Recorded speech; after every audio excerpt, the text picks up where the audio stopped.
Hey, what's up, everybody? Welcome back to Wealthy Sailor. Like always, I am John, and today we're going to be talking about planning for retirement. Now, when I say planning for retirement, I don't mean planning your finances for retirement. I mean actually thinking about what retirement looks like to you. So, when I was younger, I had an uncle.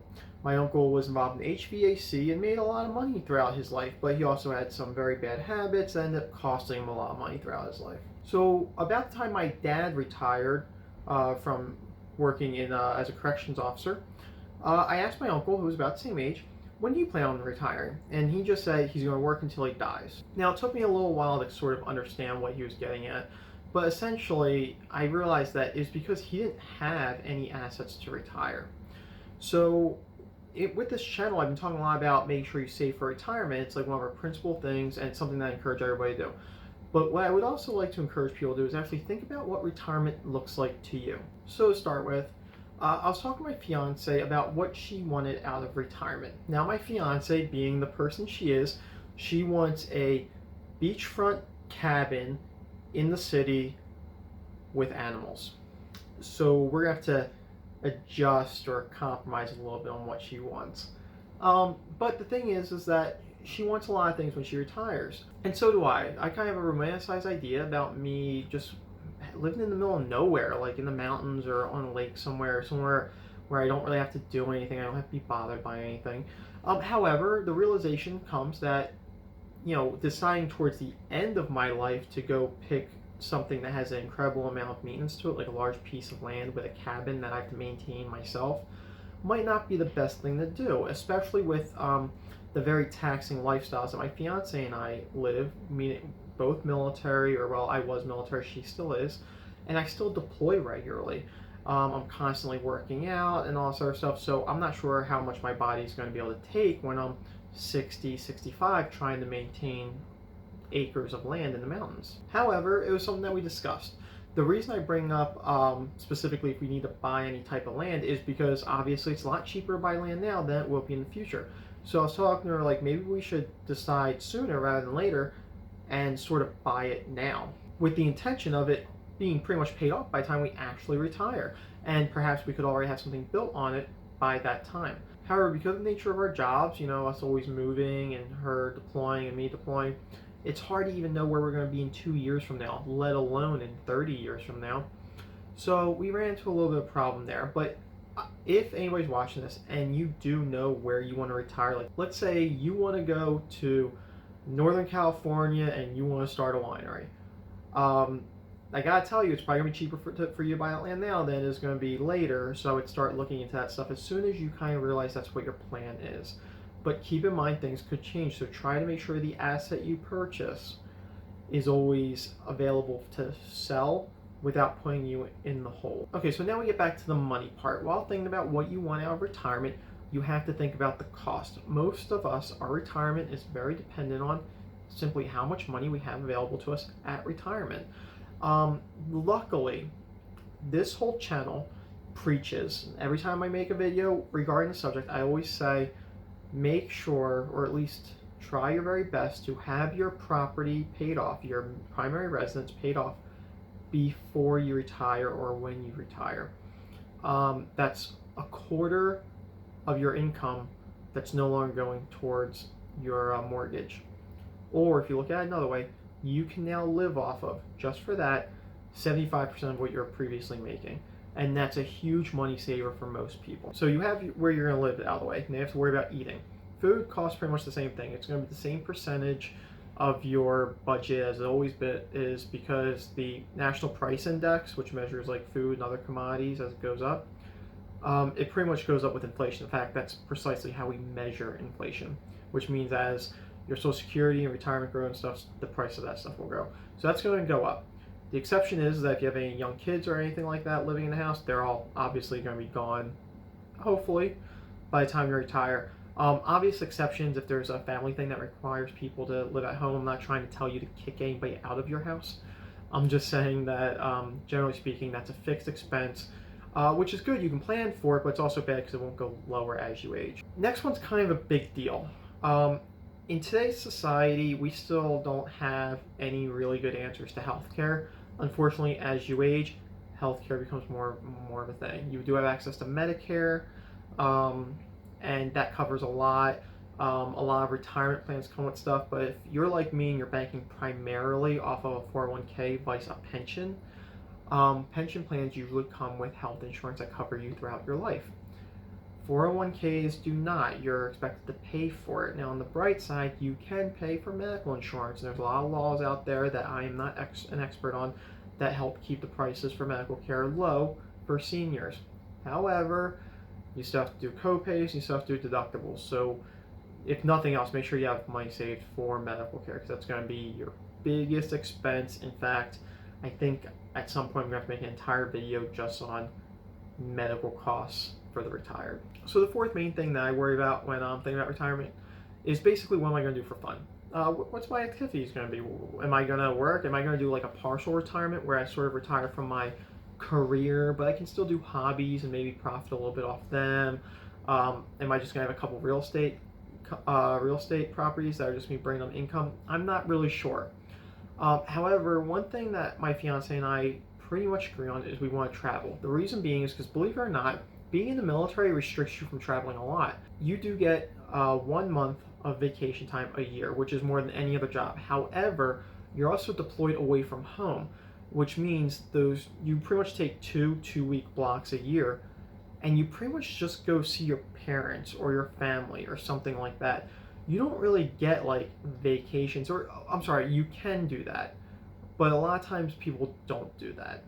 So while I have seen, Japan and Korea and Singapore and Malaysia and the Middle East and Europe, and she's seen the Middle East and Japan and all that stuff, these aren't really like vacations as you would think of, although we did get to see a lot of different things while we were doing this. So basically, one thing we want to do is we want to travel around the United States. Like, I've never been to Disney World.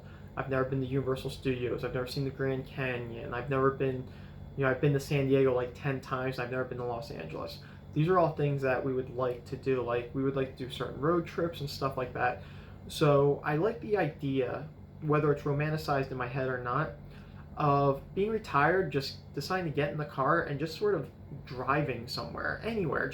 We're just gonna head west for a couple days and just kind of seeing what we see, with no deadlines to get back, no rushing around, because every time we take vacations now, it's like she has a hard date she has to be back, and when I was in the military I had a hard date, so you're always like trying to pack as much stuff in as possible. So taking a leisure vacation sounds really nice. And I'm sure a lot of people share the same sentiment where you kind of want to just sort of be free, or in the sense of just driving around and kind of fly wherever you want, see whatever you want to see. Unless you're a very travel heavy person, and maybe you don't want to do that. Maybe you just want to sit at home and watch TV through your retirement, which is completely valid. Luckily, sitting around and watching TV, pretty cheap actually, compared to traveling anyway. So if that is what you want to do, hats off to you, because you don't need very much money to do that. Okay, so some age milestones you should know about. Social Security, or at least full Social Security, becomes available at age 70. Partial at 62. And then it goes up incrementally until you hit 70, and then you get full. Additionally, your IRA and 401k become available to you fee-free, depending on which. Tax-free depends on whether or not you have Roths or not, but fee-free at 59 and a half. Now, so what that means for most people is that they're going to aim for 59 and a half as a retirement age, which is totally valid if you can afford it. A lot of retirement calculators aim for that 59 to 65 time frame. So if that's the age you're thinking of, then you can kind of get an idea of your deadline for how much money you need by that certain amount of time, and you have to have enough money to cover the stuff we already talked about. So that's your living expenses, food, health care, and then leisurely activities, all by 59 and a half. And there's a lot of calculators online for how you can achieve that particular milestone. So as you get closer to retirement, there's some other things you should plan. It's kind of a downer, but you gotta start thinking about when you pass. The reason I bring it up is because some people need full-time healthcare services, or even hospice care towards the end of their life, and that's all part of your retirement planning. If you have certain things that run your family, or I hate to say this, but if you have an irresponsible lifestyle, or you have any bad habits like smoking or drinking heavily, anything like that, this stuff's going to hit you earlier on average, and your healthcare costs are going to be a lot more because you're more prone to certain things. So please make sure you take that into account when planning for retirement. Okay, so on the subject of post-life stuff, you also have to think about things like burials and everything like that. Now, I got kind of lucky here, and since I'm a veteran and my fiance is a veteran, we're both entitled to be buried in a veteran cemetery. And since, well, ideally we're married by then, I don't know, we've been waiting a little longer than most, but ideally we'll be married by then. So since we're married, we're actually entitled to be buried together in a veteran cemetery, which saves us a lot of money. That saves us about $6,000 each for those services. But for most people, you gotta think about what you want and how you're going to pay for it, and that all comes out of your savings and your estate when you pass. Please do not leave your loved ones with a bill when you die. Most people can't afford it, and it's a lot of pressure and it's a lot of stress and all a very stressful situation. Okay, so when you plan for retirement, try to take into account all this stuff. Try to have a good idea of what it is you want, because until you know what you want, you don't know how much it's going to cost, or at least it's harder to identify how much money you'll need for that to happen. Now, I know it's hard, and it's really hard looking far ahead, and I know that, and everybody knows that, but just keep it in mind, and keep in mind that even if you come up with something today, it can change. You just have to adjust your plan as you go. For example, if my fiance wants that farm, we're going to have to start planning for that now. But if I can talk her out of the farm and her goats that she always says she wants and those chickens, then maybe we can buy a small beach house or a beach condo somewhere, because we can buy a condo on the beach now and then rent it out, and then by the time we retire, it'll be completely paid off, and then we'll have a couple paid off properties by then. But anyway, I just want to put the idea in your head to start thinking about different things planning for retirement, and less about retirement accounts, and more specifically about what you want out of your retirement. Most of us work for 30, 40, some 50 years just for that final day where we get that really cheap gold watch and we get to retire. So make the most of it. And in order to make the most of it, you probably should start planning for it earlier rather than later, or at least start having an idea of what it looks like so you can start planning. Anyway, if you like my video, give me a like or a share or a subscribe or a bell notification. All those help me out a lot. They really keep me motivated to keep making videos. Anyway, thank you for watching, and keep saving.